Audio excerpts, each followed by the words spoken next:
Hello students, कैसे हैं आप लोग। System of particles and rotational motion का फोर्थ लेक्चर है मेरा ये। और पिछले लेक्चर में मोमेंट ऑफ फोर्स यानी टॉर्क पढ़ाने के बाद आज मैं शुरू कर रहा हूं प्रिंसिपल ऑफ मोमेंट्स। इसको समझने के लिए जैसे मैं एक एग्जांपल दे रहा हूं कि ये स्केल है, यूनिफॉर्म स्केल है, मिड पॉइंट पे ये बैलेंस हो जा रही है। अगर हम मिड पॉइंट पे नहीं रखेंगे तो क्या होगा, ये इधर रोटेट करेगी, इस एक्सिस के अबाउट ये एक्सिस हो जाएगा, या उधर रखेंगे तो इधर रोटेट करेगी। तो मान लीजिए ये ऐसे इधर रोटेट कर रही है और मैं यहां कुछ लोड रख दूं तो क्या हो जाएगा, अब ये बैलेंस हो जा रही है, ये रुक जा रही है। ठीक है, इसी को लेकर के प्रिंसिपल ऑफ मोमेंट्स डिस्कस किया गया है। और स्टेटमेंट क्या कहता है कि अगर कोई बॉडी रोटेशनल इक्विलिब्रियम में है, रोटेशनल मोशन कर रही है, ये ऐसे रोटेट कर सकती है, जिधर भी ज्यादा होगा रोटेट करेगी। तो रोटेशनल इक्विलिब्रियम क्या हुआ, ये आपका रोटेशनल इक्विलिब्रियम है रेस्ट में। This is the rotational equilibrium, यानी रोटेट कर सकती है लेकिन इसके बाद भी ये रेस्ट में है। This is the rotational equilibrium. तो कहते हैं in rotational equilibrium the sum of clockwise moment of force about any point will be equal to the sum of anti-clockwise moments about that point। इसका मतलब क्या हुआ कि देखिए मैं क्या कर रहा हूं, एक रॉड ले रहा हूं जैसे स्केल लिया था और मैंने ये पॉइंट बना दिया, ये एक्सिस हो गया, इसके अबाउट ये रॉड रोटेट कर सकती है। डेफिनेटली इधर लेंथ ज्यादा है तो ये फॉल करेगा इधर। मैंने क्या किया, यहां पर मैंने एक बड़ा सा फोर्स लगा दिया, F1 is equal to M1G। लेकिन ज्यादा फोर्स है तो इधर झुकने लगा, तो मैंने क्या किया, हल्का सा फोर्स F2 और एक force F3। F2 is equal to M2G, F3 is equal to M3G suspend कर दिया। और इसको सेट करने के बाद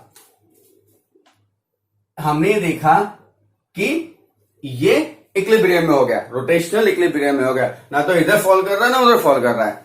अब हमने डिस्टेंस देखी तो F1 की एक्सिस ऑफ रोटेशन से डिस्टेंस D1, F2 से डिस्टेंस D2 और F3 से डिस्टेंस D3। तो according to principle of moment जो कि लिखा हुआ है, in rotational equilibrium the sum of clockwise moments about any points is equal to the sum of anticlockwise moment about that point. मैं क्या कर रहा हूं, देखिए ये और ये कैसे मोमेंट्स हैं, एंटी क्लॉकवाइज, यूं घुमाएंगे, और ये वाला कैसा है, ये क्लॉकवाइज, राइट। और कल मैंने बताया था कि क्लॉकवाइज नेगेटिव होता है, एंटी क्लॉकवाइज पॉजिटिव होता है, लेकिन हम स्टेटमेंट क्या देते हैं, clockwise moments is equal to anti clockwise moments. Clockwise moment क्या हो जाएगा, क्लॉकवाइज ये है, यानी F1 into DN, F1 into D1। Moment मतलब moment of force, that is the product of force and displacement, is equal to anti clockwise में F2 into D2 एक plus ये भी है और ये भी आपका एंटी क्लॉकवाइज है, यानी F3 इंटू D3, राइट। ये स्टेटमेंट हो गया। अच्छा अब मैं क्या करता हूं, इसको एक तरफ शिफ्ट कर ले रहा हूं, एक तरफ शिफ्ट क्या कर रहा हूं, इसको उधर शिफ्ट कर ले रहा हूं, F1 वाले टर्म को उधर शिफ्ट कर देता हूं, तो क्या मिलता है, देखिए F2 D2 plus F3 D3 minus F1 D1 is equal to 0। ये दोनों anticlockwise moment of force है, ये क्लॉकवाइज मोमेंट ऑफ फोर्स है, और इनका सम क्या आ रहा है, 0। तो दूसरा स्टेटमेंट आता है algebraic sum of moments about any point is 0। चाहे ये स्टेटमेंट दीजिए चाहे ये स्टेटमेंट दीजिए। अब आप क्वेश्चन कह सकते हैं कि यहां माइनस साइन क्यों आ रहा है ना। तो मैंने आपको कल ही बताया था और आज ही बताया कि ये एंटी क्लॉकवाइज मोमेंट है, पॉजिटिव होगा, और ये क्लॉकवाइज नेगेटिव होगा। ये एक रूल है, आपके ऊपर डिपेंड करता है, जो साइन कन्वेंशन लेना चाहिए पूरे सेट में एक जैसा लीजिए, आप इसको पॉजिटिव ले लीजिए, इसको नेगेटिव ले लीजिए, अंतर कोई नहीं आने वाला, लेकिन कॉन्सेप्ट सीधा सही है कि क्लॉकवाइज नेगेटिव और एंटी क्लॉकवाइज पॉजिटिव होता है, राइट। तो students, this is your principle of moments. Clear? बात समझ में आ गई? ठीक है, तो आप इसको वीडियो पॉज करके नोट करिए, या मैं आपको एक इसके साथ एक और टॉपिक बता दे रहा हूं कि वर्क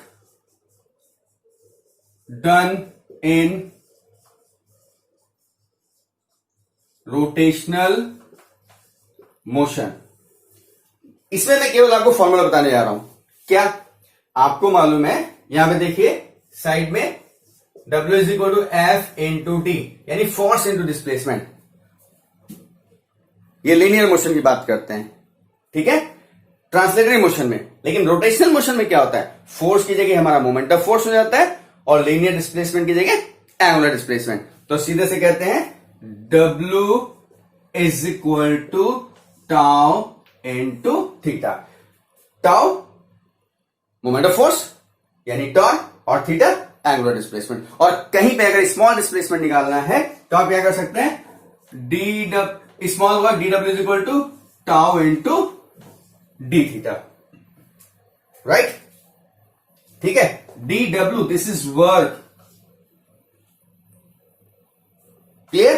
तो ये फॉर्मूला है आपका work done in rotational motion. तो स्टूडेंट्स, वीडियो को पॉज करिए और एक कंप्लीट नोट करिए, फिर मैं आगे की बात करता हूं।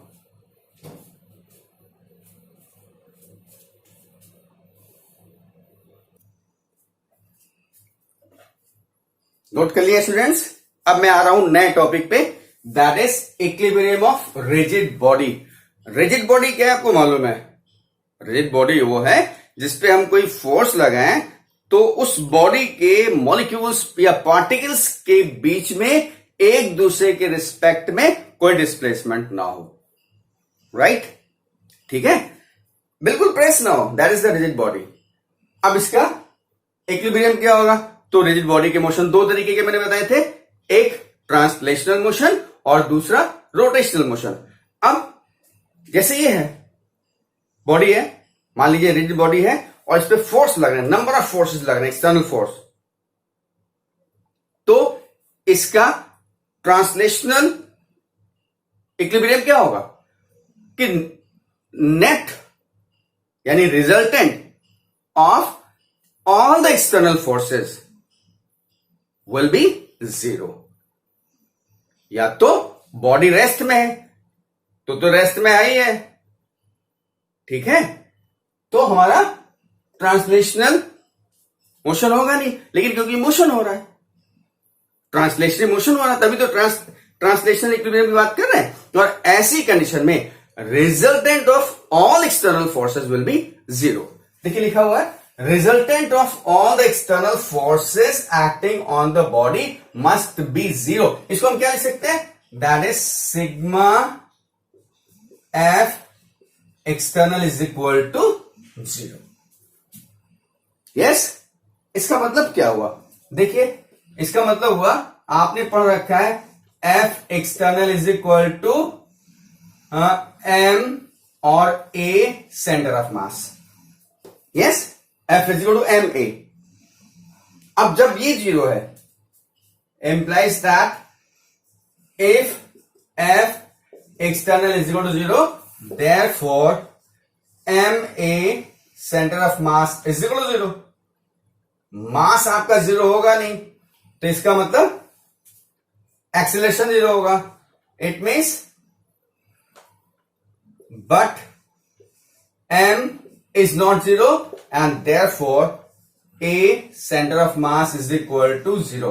और एक्सेलरेशन जीरो का मतलब क्या हुआ? v constant. और यही तो इक्विलिब्रियम है, वेलोसिटी कांस्टेंट। अगर बॉडी आपके ट्रांसलेटरी मोशन में है तो कांस्टेंट वेलोसिटी से मूव करे, and that is your translational equilibrium. Rest में है तब तो इक्विलिब्रियम में है, ये कोई मूवमेंट नहीं हो रहा, नो मैटर। लेकिन मैंने ट्रांसलेशन मोशन की बात की है, बॉडी मूव कर रही है और मूव कर रही है, तो अगर वो कांस्टेंट वेलोसिटी से मूव कर रही है तो वो ट्रांसलेशनल इक्विलिब्रियम में होगी। और ये कब कांस्टेंट वेलोसिटी से मूव करेगी? जब एक्सेलरेशन जीरो हो, यानी एक्सटर्नल फोर्स जीरो हो, और जो कि स्टेटमेंट है resultant of all the external forces acting on the body must be zero. Clear? दूसरा, हम रोटेशनल मोशन की बात करते हैं। तो बॉडी में जब फोर्स लगेगा तो क्या करेगा? टॉर्क एक्ट करेगा ना। रोटेशनल मोशन की बात कर रहे हैं भाई, ये रखा हुआ है, मैंने इसमें फोर्स लगाया तो इसको टॉर्क लगाएगा ना, इसको रोटेट कराएगा, टॉर्क विल एक्ट। तो इसका मतलब रोटेशनल इक्विलिब्रियम क्या कहता है? ये ट्रांसलेशनल इक्विलिब्रियम और रोटेशनल इक्विलिब्रियम कहता है कि resultant of torques due to all the forces, सारे फोर्सेस की वजह से जो टॉर्क एक्ट कर रहा है उसका resultant on the body about any point must be zero, and that you can say sigma tau external is equal to zero. Yes, और टॉर्क क्या होता है? टाउ क्या होता है? एफ इंटू डी, यानी sigma F into d is equal to zero. Clear? तो ये बात समझ में आ गई? तो ये दोनों आपके equilibrium of rigid body, first is the translational equilibrium and second one is the rotational equilibrium. Video pause करिए, इसको नोट कर लीजिए, मैं नेक्स्ट टॉपिक पे आ रहा हूं। वीडियो पॉज करके इसको नोट करिए।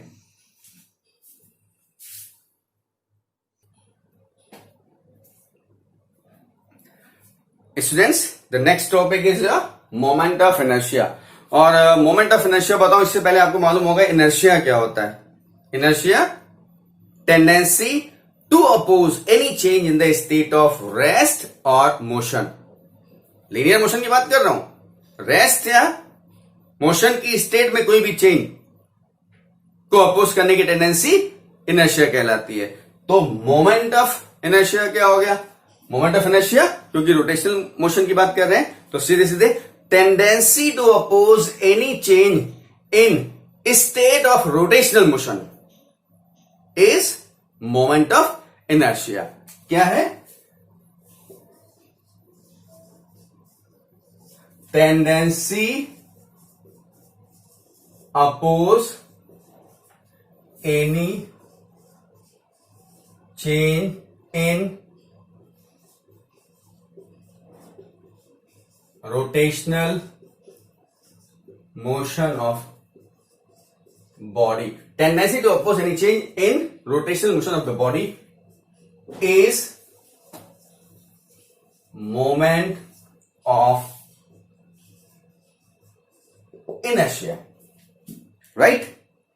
अब आप देखिए स्टूडेंट्स, मान लीजिए एक बॉडी है and this is made with the help of number of particles M1, M2, M3, M4, M5, M6, M7, M8, और ये इस एक्सिस के अबाउट रोटेट कर रही है। जैसे मैंने आपको लास्ट टाइम में बताया था, जैसे फिक्स कर दो तो इसके अबाउट रोटेट करे, तो इस एक्सिस के अबाउट पूरी बॉडी घूम रही है। तो ये हमारा क्या है? This is your axis, right? ये हमारी एक्सिस है, एक्सिस ऑफ रोटेशन, और ये है M1। अब सब पार्टिकल्स का डिस्टेंस R1, इसका R2, इसका R3, R4, R5, R6, R7, R8 dash dash dash. ये बॉडी रिजिड बॉडी है, it is made with the help of number of particles. सबके मासेस क्या है? M1, M2, M3 dash dash dash, and in सारे particles की axis of rotation से distance क्या है? R1, R2, R3। तो क्या कहा गया? मैथमेटिकल फॉर्म में कहते हैं moment of inertia of a body is equal to the sum of product of mass and square of its distance from axis of rotation. Moment of inertia of a body is equal to the sum of product of mass and square of its distance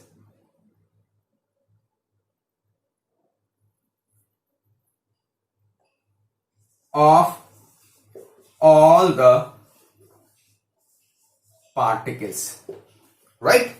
सभी particles के mass और axis of rotation से distance से square का product और उनका sum, यानी that is moment of inertia. मैं आई से अगर डिनोट करूं तो I is equal to m1r1 square plus m2r2 square plus m3r3 square plus dash dash dash mn rn square, और इसको हम क्या बोल देते हैं, that is sigma m r square, यानी sum of product of mass and its square distance from the axis of rotation. जो लिखा हुआ है moment of inertia is equal to the sum of the product of mass and square of its distance from the axis of rotation of all the particles. Sum इसका सभी particles का, and this is moment of inertia. अब देखिए, इसके बाद देखिए unit of moment of inertia m, that is kilogram और metre square. Right? Kilogram metre square. ठीक है, बात समझ में आ गया. तो students, moment of inertia general definition, tendency to oppose any change in its rotational motion, और उसके बाद मैथमेटिकल जो हम यूज करेंगे. तो I is equal to M R square. Right? Video को पॉज करिए, पूरा नोट करिए, आगे की बात मैं फिर करता हूं. वीडियो पॉज करके नोट करिए.